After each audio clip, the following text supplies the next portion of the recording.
Hello, and greetings from Waliczka near Krakow in Poland. I've got to be honest, this is about my 10th attempt at doing this. I don't know why, it's been a real struggle this time. Um, but yeah, I keep ballsing it up more than usual. And I tried several times yesterday afternoon as well and failed miserably, simply mostly because of our daughter. She was screaming in the background on at least two of those attempts. But while I was deleting those attempts um, yesterday evening, I also accidentally deleted the previous upload here, the live upload here from late January, the one that I did about a month ago. So that's gone. And because of that, it says a lot about my ineptitude. But because of that, I think I should just do a quick overview um, of the releases so far this year that I've done on Fourth Dimension Records and Lumberton Trading Company, because that's what the previous upload was dedicated to. So very quickly, I hope, at the very beginning of the year, I released the debut album by London's Blue Statue. It's called No On, and it's on Fourth Dimension Records. At present, it's only on CD. Maybe there will be a vinyl version one day, but I need the CDs to go first. So I am receiving orders for this album, and that's mostly thanks to the group themselves keep pushing their debut album as well. Really nice album, as I have definitely said before, even late last year in uploads. So yeah, that's the first release that came out this year. Still receiving orders regularly for that. Blue Statue, Note On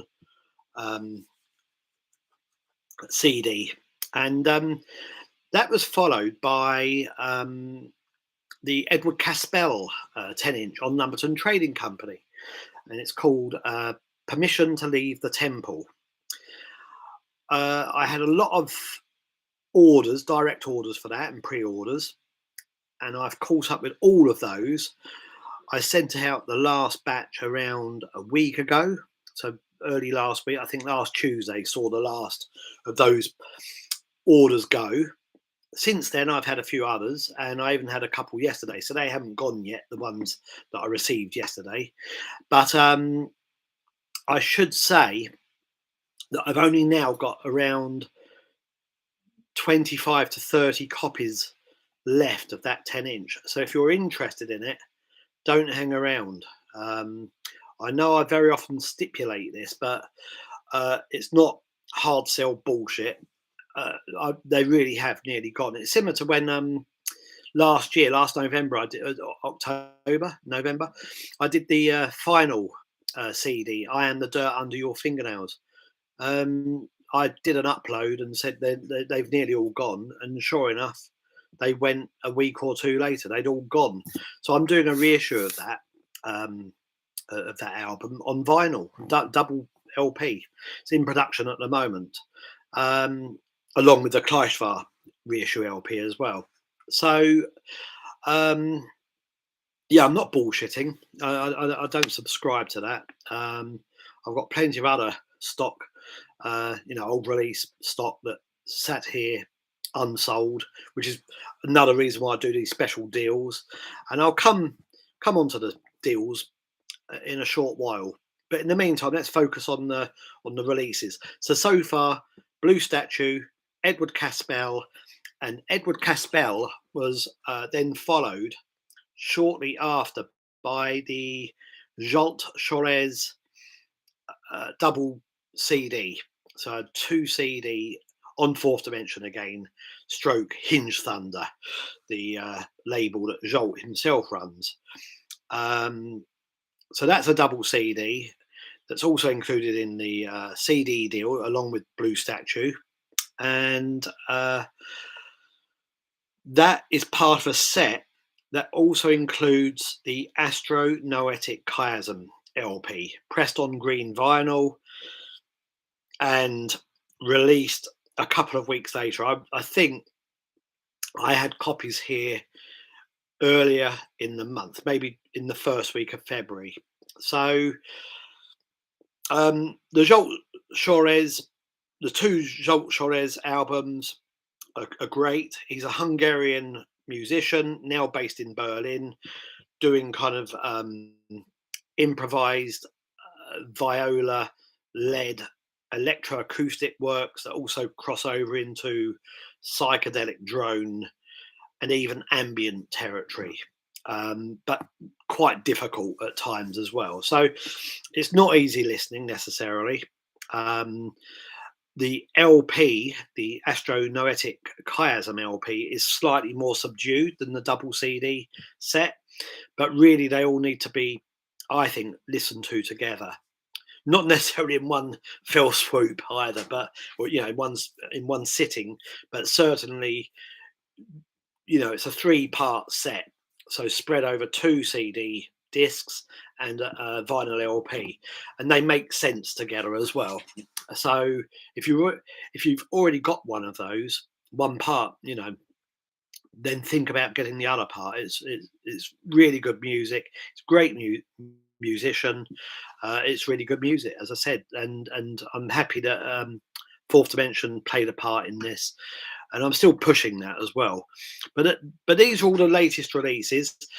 I mentioned the CD deal, which the Blue Statue album, No On, and the Jolt Chorez double CD are sort of still or presently part of, and will be for a short while yet.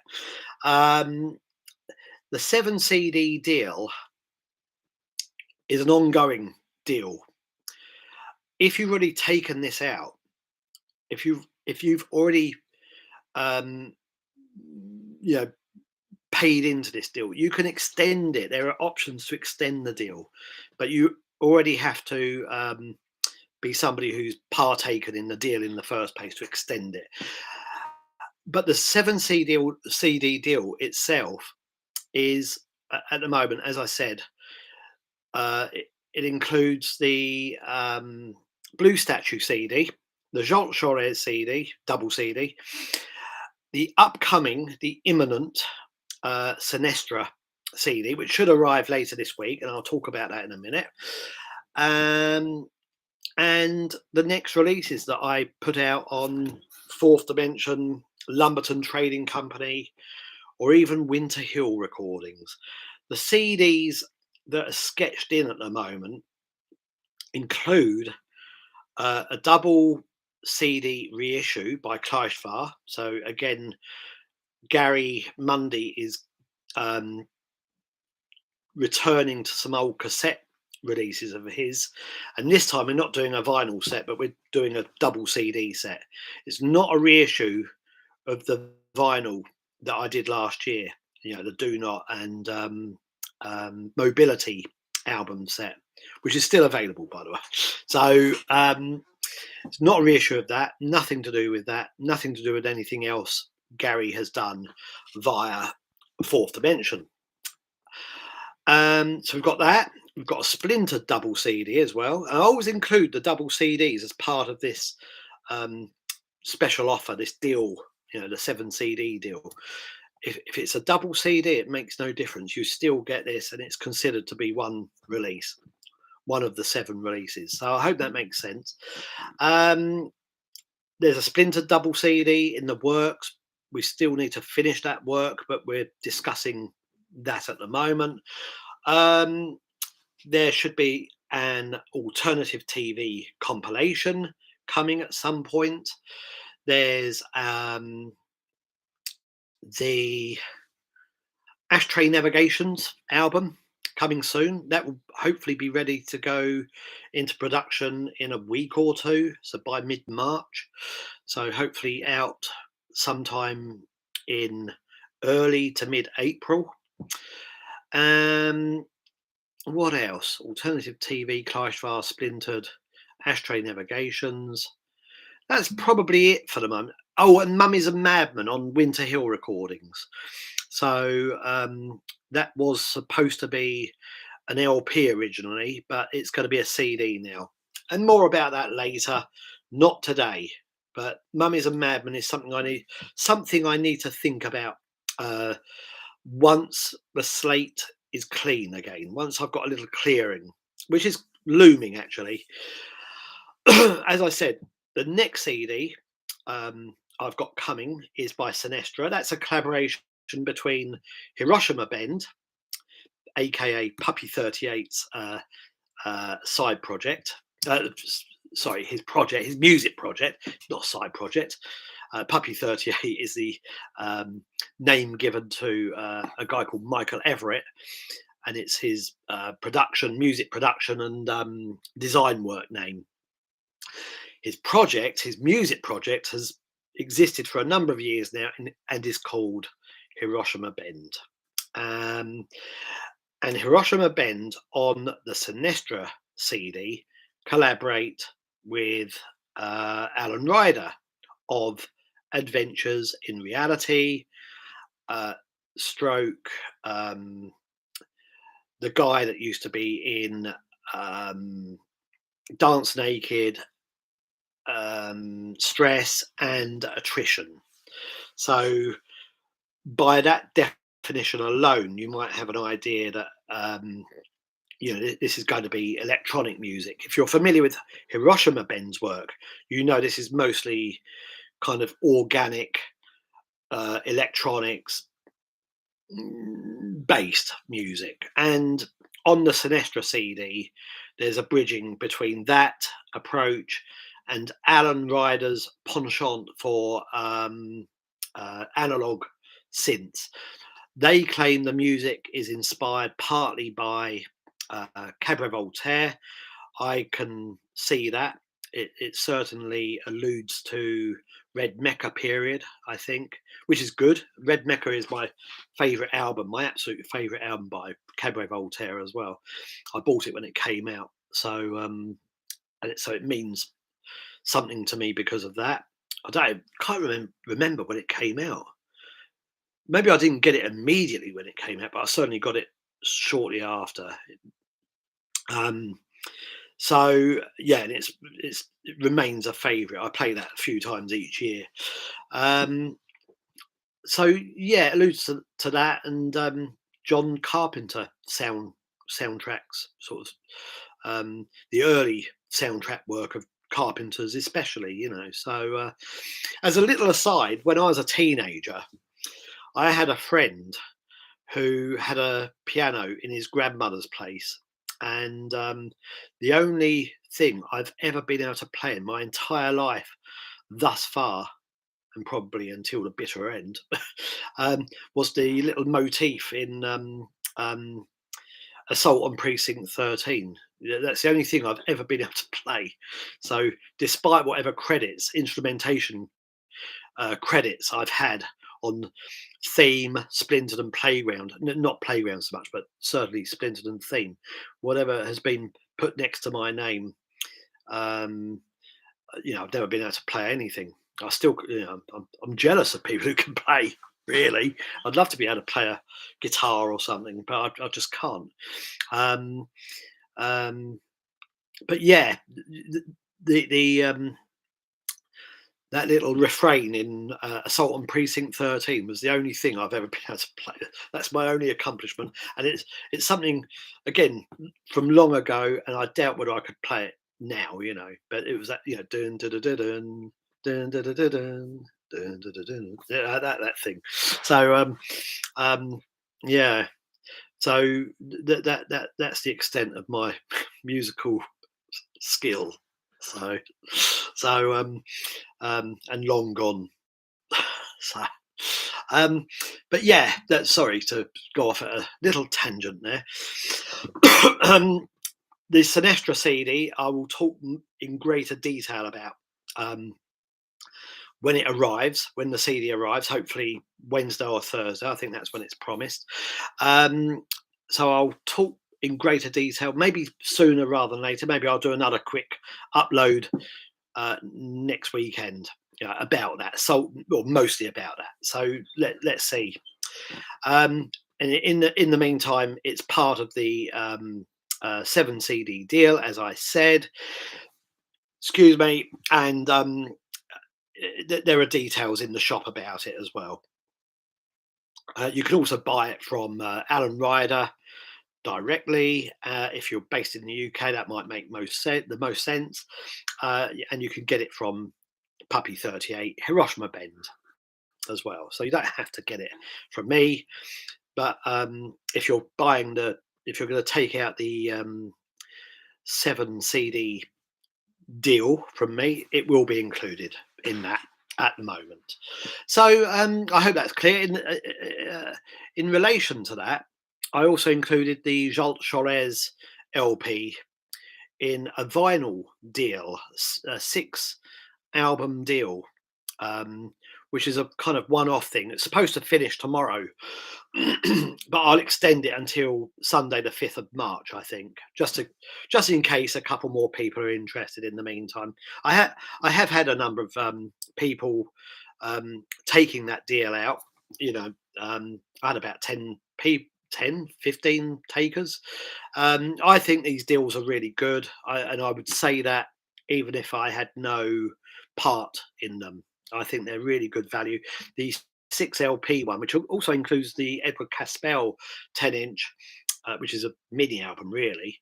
That's for £34 plus £11 shipping wherever you live in the world. So that's pretty good going, I think. Six slabs of vinyl, for £34. And, and I'll go off at another tangent very, very quickly here. I still use pounds. I always have done. It was an old habit, and I just kept it going. A few people have asked me about that recently. Also, I probably should change to euros at some point, but just can't be asked at the moment. So converting everything. And changing everything. So I'm staying with my old system, And enough said. So that deal's going to be extended anyway until, as I said, this Sunday, March the 5th. I just wanted to say, I think because I still use pound sterling, I sometimes get people asking if I'm based in the UK. I haven't lived in the UK for going on for 18 years, 17 and a half years. So I've lived in Poland, in Krakow, and now in Waliczka, just outside of Krakow, all this time, And when I moved here, I moved over properly as well. So when I say properly, I don't mean I just came here with a couple of suitcases. I brought a van over. And all my stuff, so everything that I wanted to keep, so my collections of vinyl and CDs and DVDs, books, of course. That's not all my books here. God, I can never do this. Ugh. There. I need to look at the bloody books. No point in just looking at the camera because it always go in different directions. But I've got far more books than that. There's some other shelves at the back of the room here. I've got at least 3 shelves full of books downstairs as well. Huge shelves. And I need more space for them. So I'm always buying bloody books. Don't have time to keep up with all of them, but nonetheless, I do try and read each day, and usually I do, and I keep adding to the pile, the unread pile. Anyway, so I'm not based in the UK. To go back to that, I no longer live there. Haven't lived there for a long time. So I think that's it, really. So I'll put links below for the shop and for the deals, and also for another thing I should talk about very quickly is the Mark Perry book, the Mark Perry ATV book. Lost in Room, which is dedicated to the years 1977 to 1981, and essentially, um, this book is about the music that Mark Perry put his name to in those years. It's not a biography. It's um, it sometimes goes off into such realms. I suppose that's inevitable, um, and also, of course, it touches on music. Yeah, later alternative music, alternative TV music, at certain junctures as well. So, it's not exclusively 1977 to 1981, but that's what it's centered on. That's what it's based on, and it's certainly not a biography. But of course, we touch on Sniffing Glue and Step Forward Records, and of course, there's something about the old punk days that Mark was part of, and all the rest of it. So I think this book may also be of interest to people who are interested in that period of music, as well. Excuse me, I need a slurp of the Yorkshire tea. Mm, taste of Britain. So, yeah. So the book, I should say, and it's probably a good thing that I lost the January update yesterday, because I'm about to reiterate exactly what I said then, and a month later, I'm still at the same stage. Basically, um, all of the manuscript, the entire manuscript for the book, has now been edited and is just awaiting my going through, excuse me, all of the suggestions and recommendations and ideas that my good friend Mark Stevens has had for this text. So I'm doing that again for the second time in, well, maybe even the third time in the space of a month. So um, I think this is the final run through, and I think in turn this manuscript will be ready to send to Puppy 38 at the end of the week. So we're then up to the design stage. So we're more or less on track once the book's out there. you know, oh fuck, what can we do about it now? Nothing, basically. So, but yeah, while we are working on things, I always see this as a collaboration and a kind of team effort. So, but there we go. Yeah, so pre-order the book. I think the book will be finally out in late March, April, hopefully. So I mentioned Senestra earlier, and very quickly before I wrap things up, I want to shout out a couple of other things that are not related to my labels. 2 weeks ago, I was heavily addicted to this album. I was playing this repeatedly, and I think at one point Ivana, my wife, came in and very quickly disappeared, made her exit, because it's pretty, by most people's standards, it's pretty unlistenable. It's wild, free jazz, and pretty impenetrable. Again, by most people's standards, pretty noisy.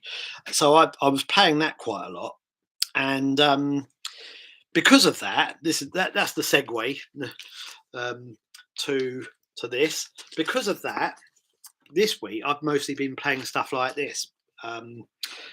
This is the second album from the Orphanage Committee, and it's released by EE Tapes in Belgium. A Significant Change, it's called.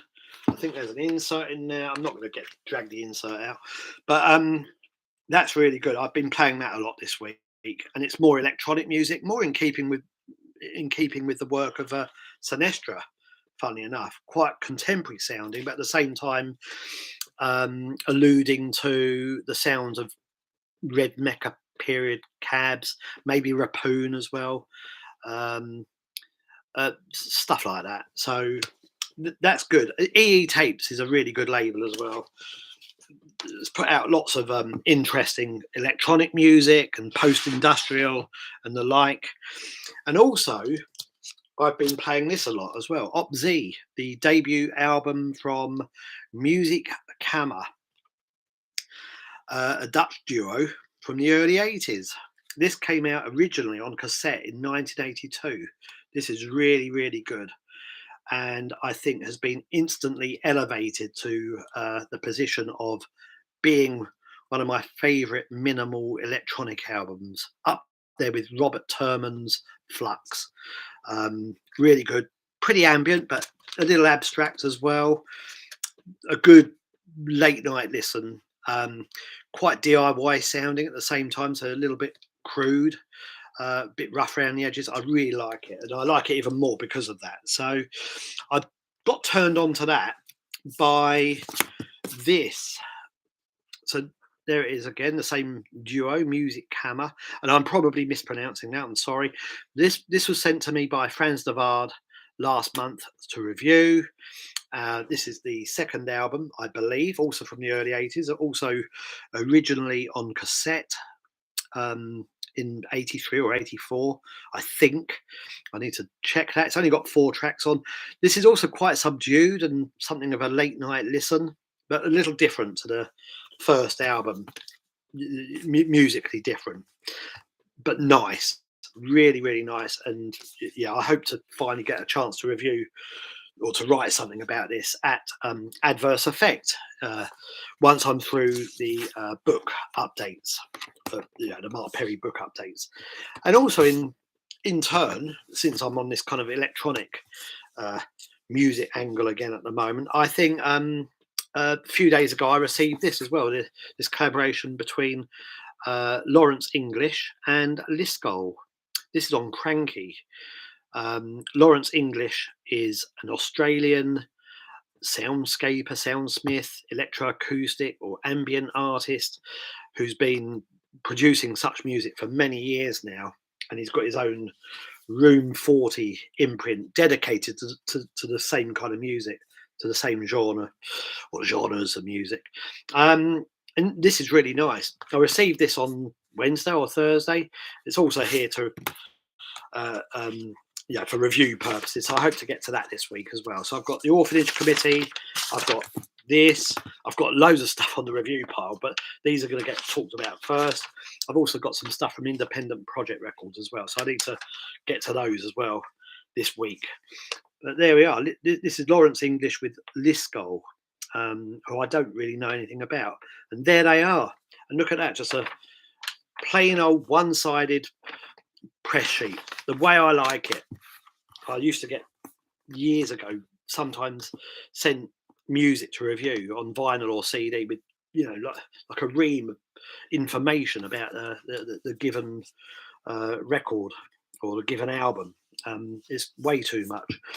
That's perfect because you can find everything else out online now. Okay, you could argue that you couldn't back in the day, but I really didn't need 10 sheets or more dedicated to the album. But that's perfect. And it's also been on heavy rotation here.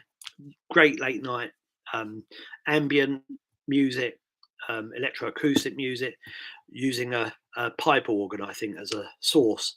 Really good anyway. So I'm going to hopefully review those soon at Adverse Effect, my online wing.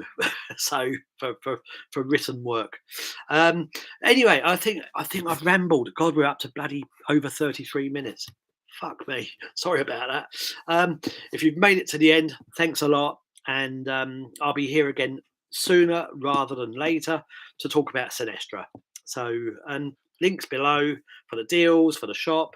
And maybe just very, very quickly, if you're interested in more than or 2 or more releases, or more than just one deal, like you're interested in the vinyl deal and the which will finish on Sunday, or the and the CD deal, you can write to me directly, and maybe I'll shave off a few more pounds. I'm very easy with all this stuff. It's mostly about getting music to people. Of course, I get a little cash injection, which helps with the bills. But I like seeing the piles of stock, the unsold stock, just diminish, and go. And it gives people a chance to hopefully check out some new stuff as well. People that prefer their music on um, physical formats. I really need to stop. This is bloody 34 minutes, over 34 minutes now. Thanks. See you. Bye bye.